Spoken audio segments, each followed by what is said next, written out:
We're happy to be joined now by Kenny Clips, also known as Ken the White, not Ken the Gray anymore. He has defeated the Balrog and is here in studio with us. Ken Klippenstein of The Intercept. Amazing story. We hope that you're doing okay after the trauma you suffered yesterday, but we have a lot to dig into. Yeah, so we're going to talk with Ken after we wrap this show about a story that it's going to be published at The Intercept later today.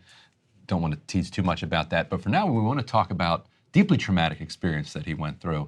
I'm kidding. It's somewhat serious as well, though.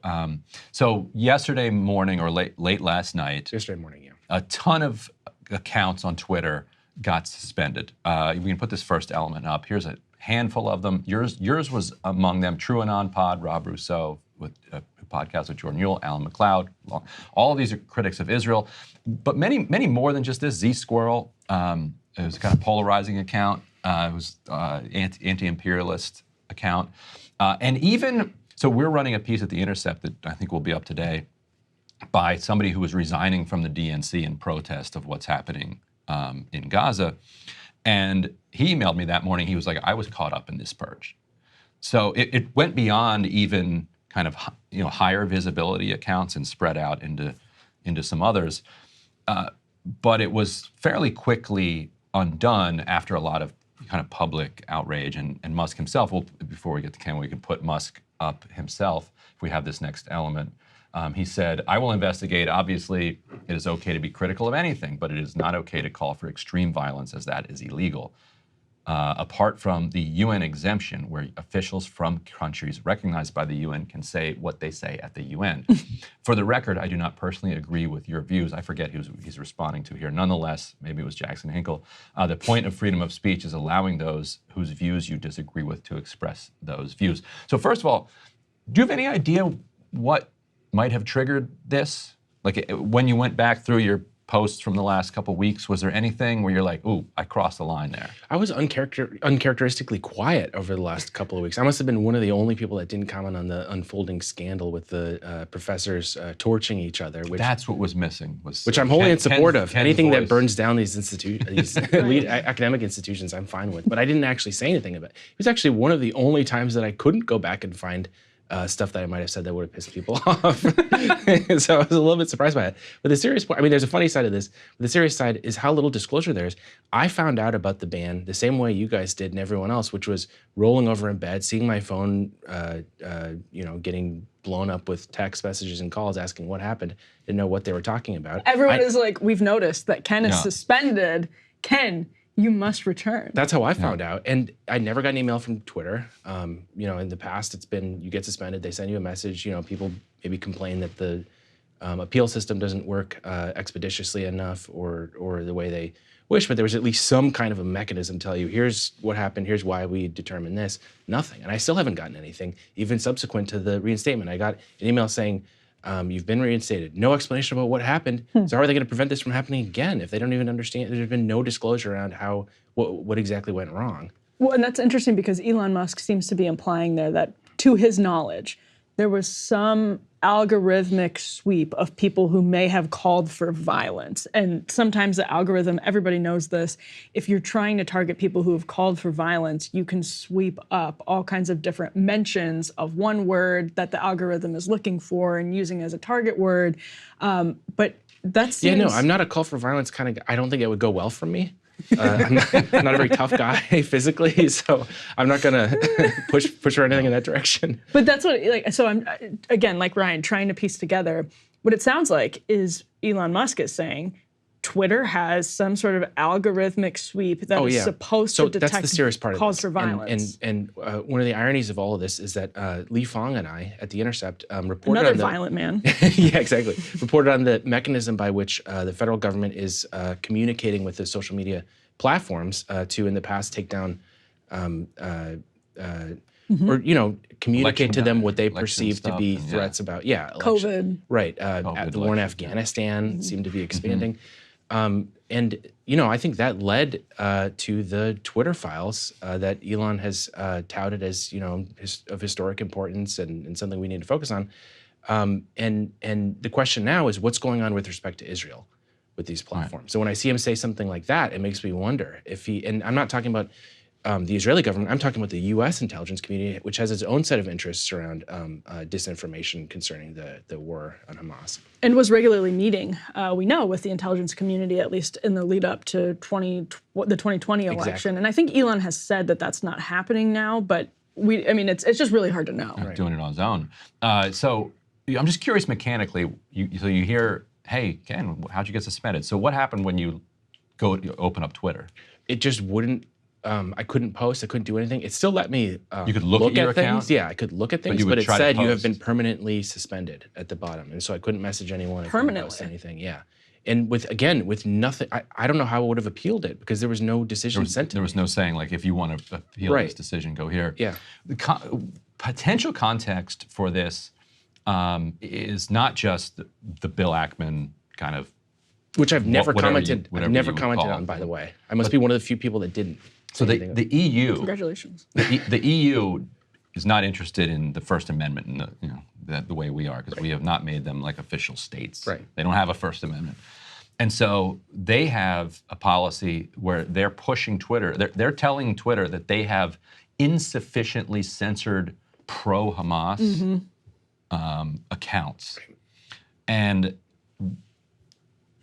you can imagine how an algorithm would lump pro-Hamas and anti-Israel or anti-IDF Exactly. or anti-Gaza war into the same thing. That is the operative question in all this. And unfortunately, the people with the political tendency most likely to care about that kind of chilling effect on speech are the ones that have such strong views on Israel that they're not saying anything about this right now. So we find ourselves in a really difficult situation where I think there's a real risk of what you're Interesting. describing happening. But the political factions that might have raised issue with that are inclined to say, well, let's go after Hamas. Let's go after these anti-Israel factions. Right. And you've seen Glenn, our former colleague Glenn Greenwald, tangling a ton with the right because he was in lockstep alliance with them Totally. in support of free speech, and especially speech that you find abhorrent. He's right, And he's yes. been shocked to see the right just turn on Israel, on this question of Israel.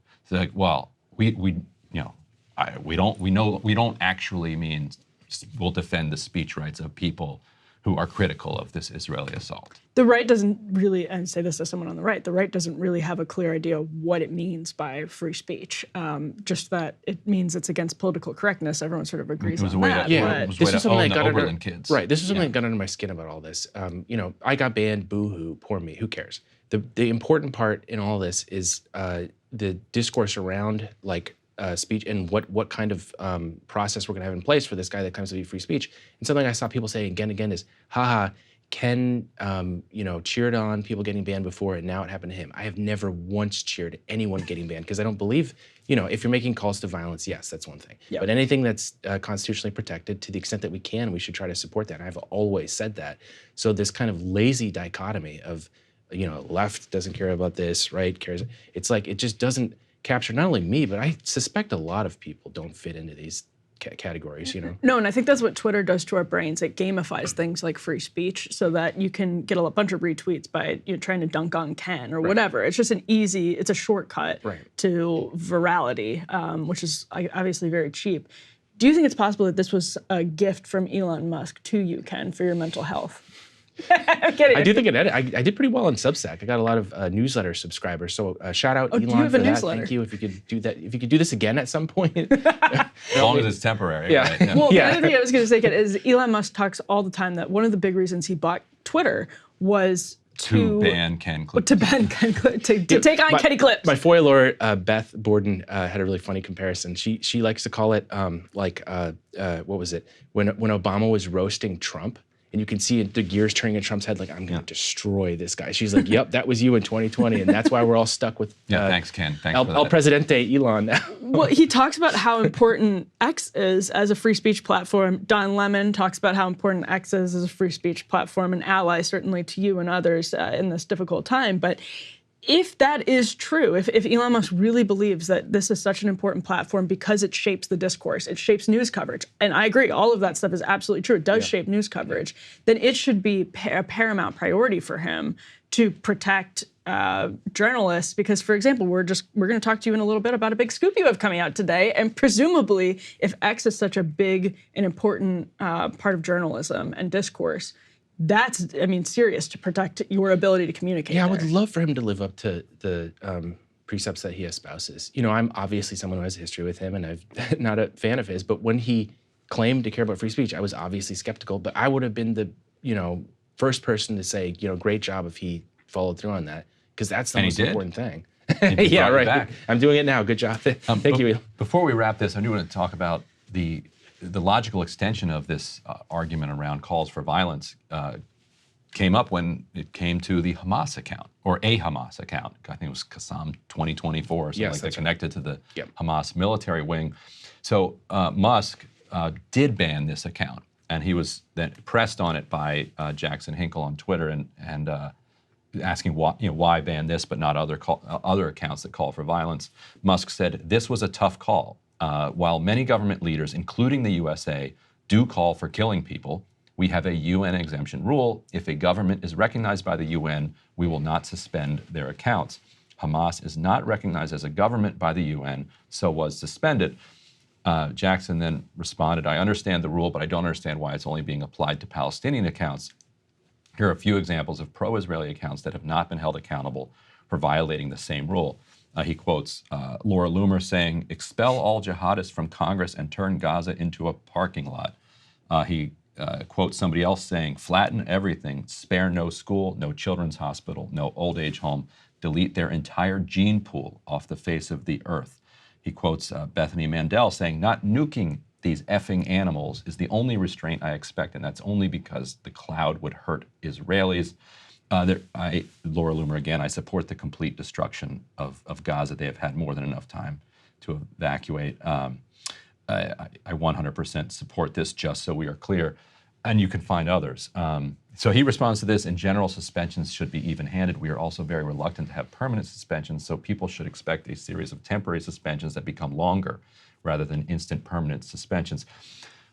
All of this suggests that the banning of Qassam 2024, then all of these other accounts getting caught up in this ban that was then overturned because of the public reaction, followed by him saying people should expect temporary suspensions rather than instant permanent suspensions, suggests something was deliberate here. Totally. Like, because you described an instant permanent suspension, and now he's saying, well, okay, maybe that's not the way to do it. Well, what he claimed is he going to have to now ban like Laura Loomer for a few hours? Mm-hmm. Well, it flies in the face of his claim that this was just a spam thing and a few people got caught up in it. Then why is it every single account they could find people that had voiced criticisms of Israel? Literally, I couldn't find a single example that didn't fit that.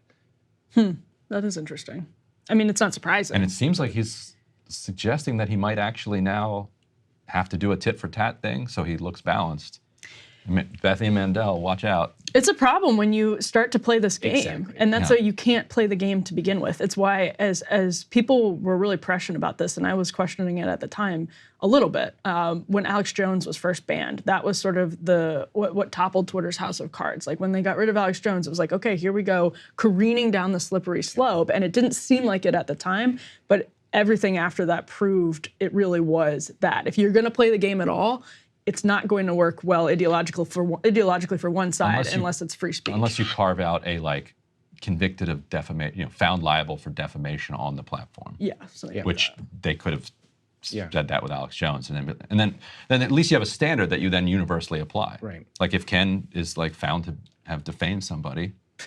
And in fact, is what Elon pledged to do when he said he wants to bring things in accordance with the host nation laws around speech.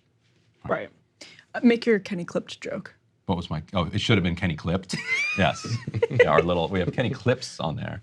But I guess, because his clips are back. He was using safety scissors. It wasn't very sharp. Kenny Clipped would have been good. Anyway, Ken, thanks for joining us. Hey, if you liked that video, don't forget to hit the like button and subscribe to Breaking Points. If you want to see the rest of Counterpoints, go to breakingpoints.com to become a premium member and get the full uncut show every morning in your inbox and on Spotify. Help us build independent news and get the full show every morning at breakingpoints.com.